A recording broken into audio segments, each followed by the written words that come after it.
আউযু বিল্লাহ। শয়তানের পদচিহ্ন, দ্য ডেভিলস ফুটপ্রিন্ট। 1855 সালের ফেব্রুয়ারি মাসে ডেভন, ইংল্যান্ডে তুষারপাতের পরদিন সকালে স্থানীয়রা এক অদ্ভুত এবং উদ্বেগজনক ঘটনার সম্মুখীন হয়।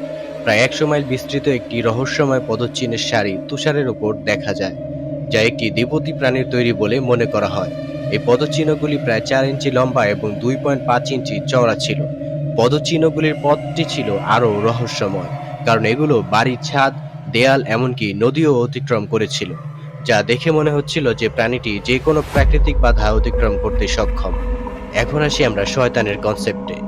সেই সময় এবং স্থানের প্রেক্ষাপটে অনেক স্থানীয়রা দ্রুতই এই পদচিহ্নগুলি শয়তানের বলে দাবি করে। তারা বিশ্বাস করতেন যে সে সময় রাতের বেলায় এলাকা পরিদর্শন করতে আসে শয়তান। পদচিহ্নগুলির রহস্যময় এবং অসম্ভব প্রকৃতি এই বিশ্বাসকে আরও